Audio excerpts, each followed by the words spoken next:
राधे राधे दोस्तों। लड़के पर जवानी आती देख जब्बार के बाप ने पड़ोस के गांव में एक लड़की पसंद कर ली। लेकिन जब्बार ने हसबा की लड़की शब्बू को जो पानी भरकर लौटते देखा तो उसकी सुध बुध जाती रही। जैसे कि कथा कहानियों में कहा जाता है कि शहजादा नदी में बहता हुआ सोने का एक बाल देख सोने के बालों वाली सुंदरी के प्रेम से आहत महल की अटारी में उपवास कर लेट गया था। बहुत कुछ वैसा ही हाल जब्बार का भी हुआ। मुंह से तो कुछ ना कह सका, पर शिथिल शरीर, चेहरे का रंग उड़ा हुआ, कुछ खोया खोया सा वो रहने लगा। माँ बाप ने उसकी हालत देखकर सलाह की। मुंह दर मुंह नहीं, पर उसे सुना दिया कि ब्याह जल्दी ही उसका हो जाएगा। लड़की भी बच्चा नहीं, बिल्कुल जवान है।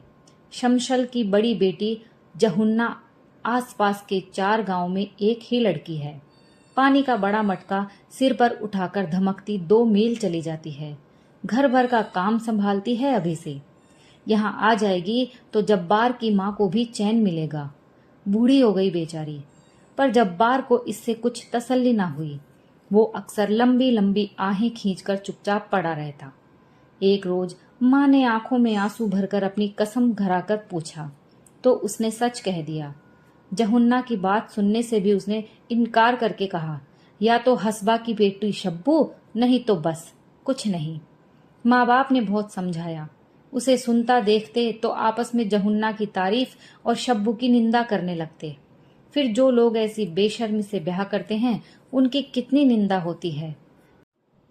वे अपने लड़के को समझाकर हार गए, पर धुन का पक्का जब्बार ना माना तो ना माना।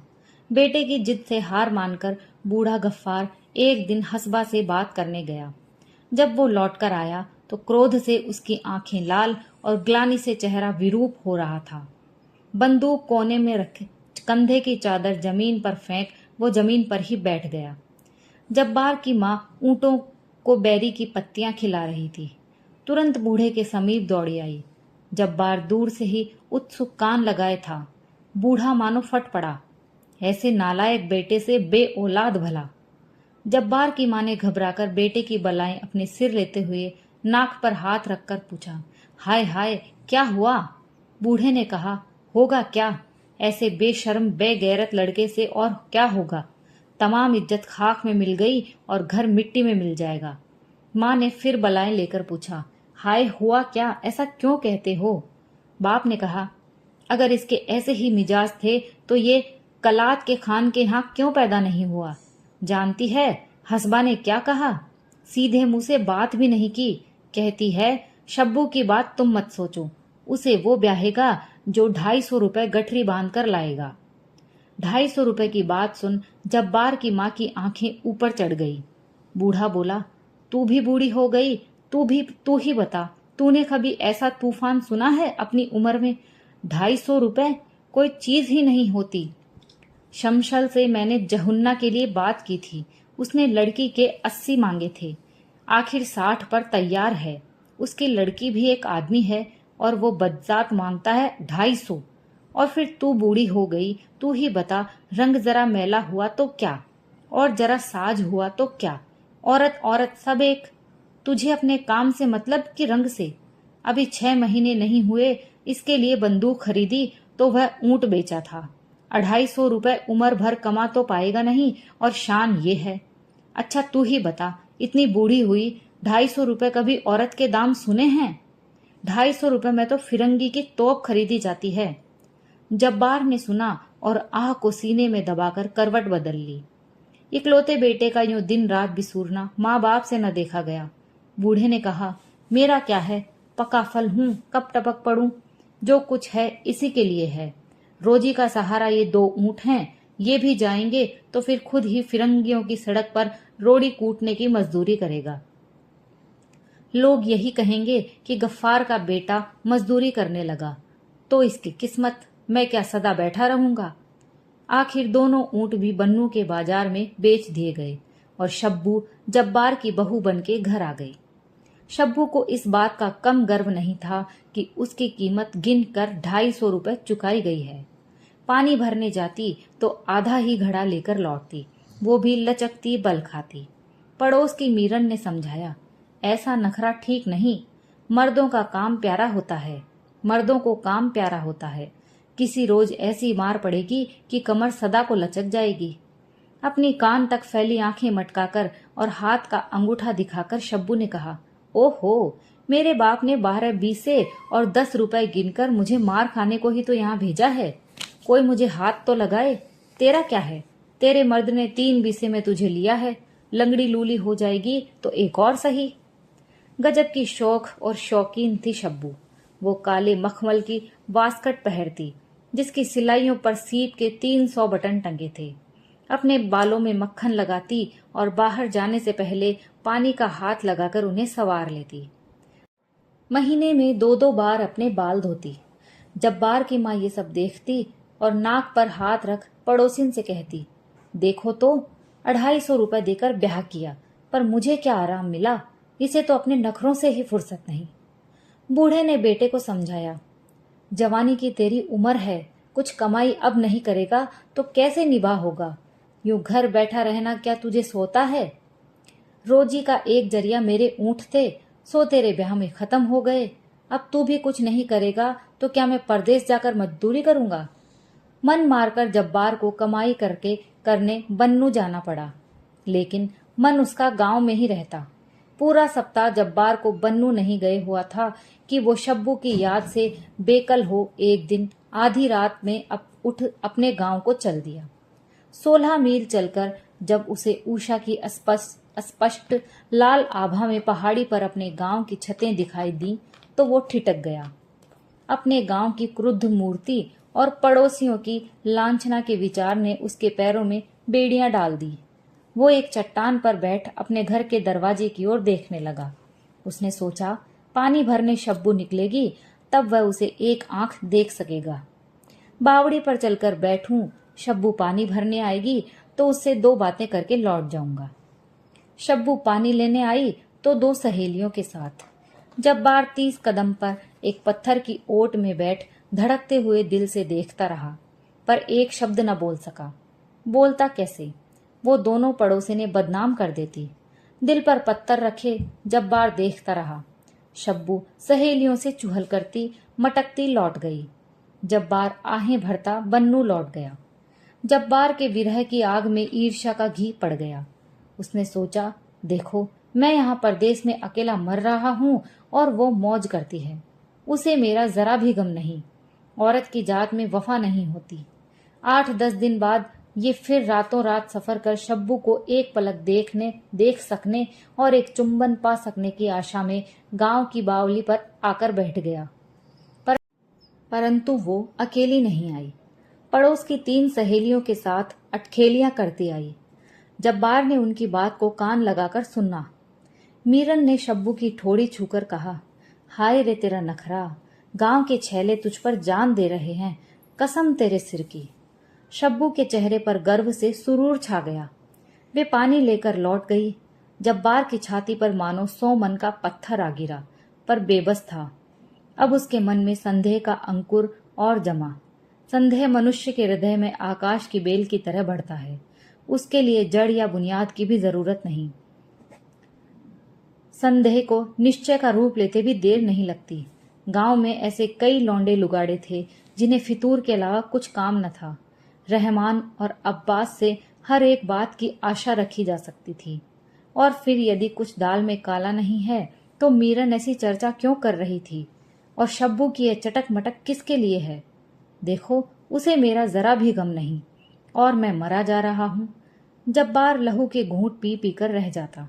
उसने सोचा, रुपया कमाने के लिए ही तो वह घर से दूर यहाँ पड़ा है।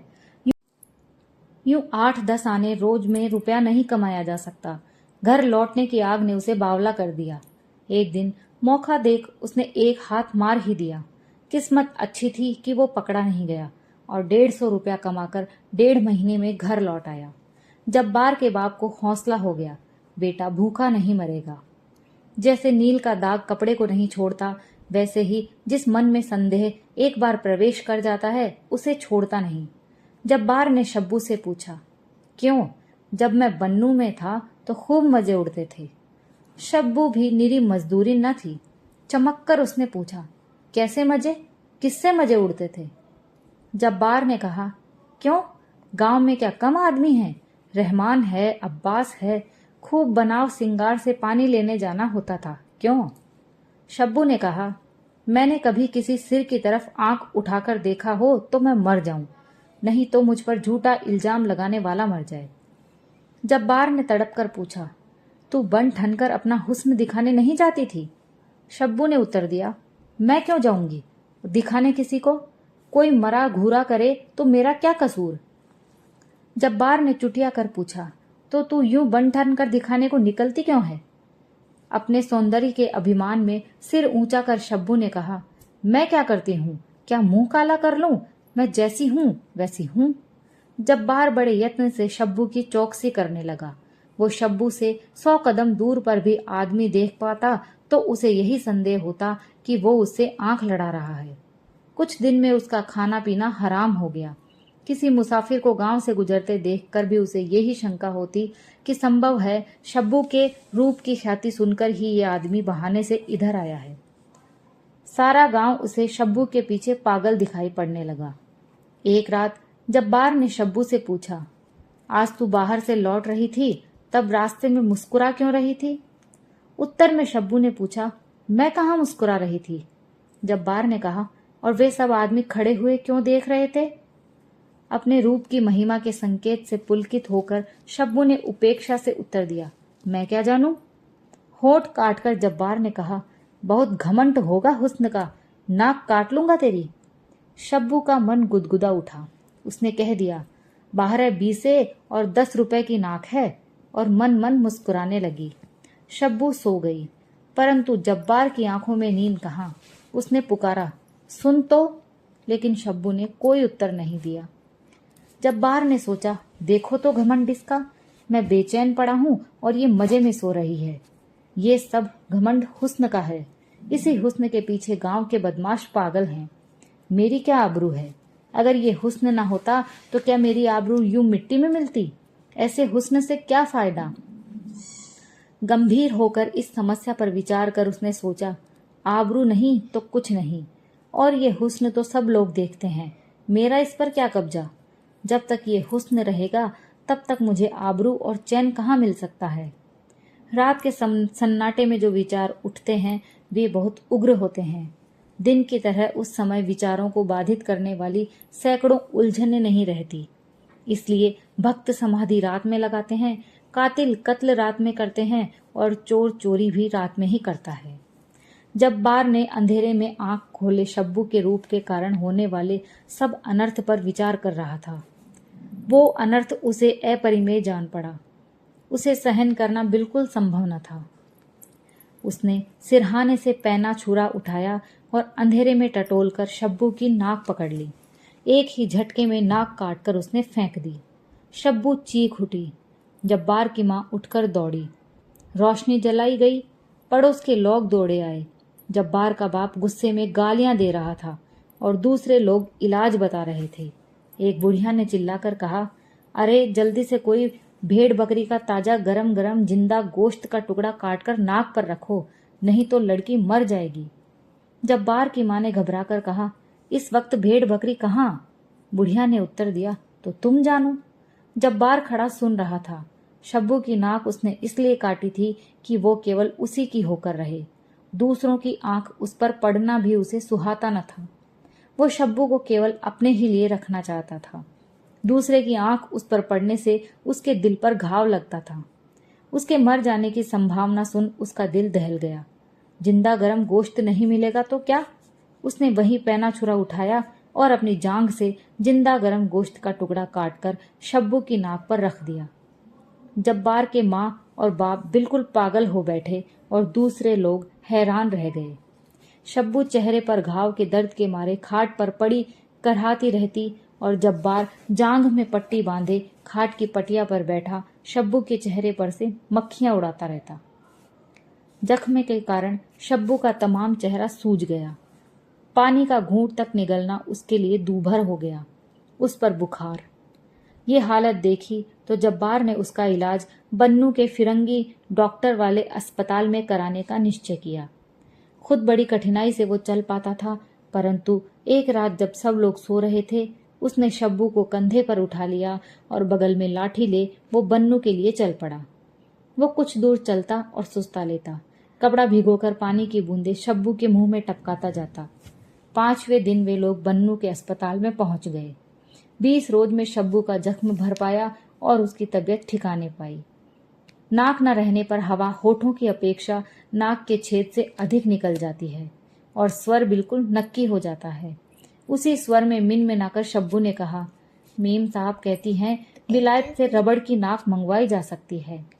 जब्बार ने घबराकर उत्तर दिया, बस रहने दे, हमें नाक नहीं चाहिए। मुझे तो बिना नाक के ही भली मालूम होती है, मुझे क्या नाक औरों को दिखानी है। शब्बू उदास हो गई। उसने खाना खाने से इनकार कर दिया। जब्बार के लिए बड़ी भयंकर समस्या आ पड़ी। उसने सोचा, बुरा हो इस मेम का, मैंने एक नाक काटी थी, वो दूसरी नाक बनाने को तैयार है।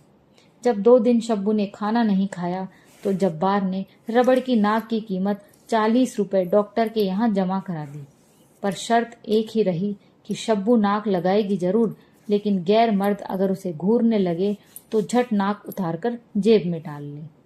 दोस्तों, कहानी यहीं समाप्त होती है। आपको कहानी कैसी लगी प्लीज़ कमेंट करके ज़रूर बताइए।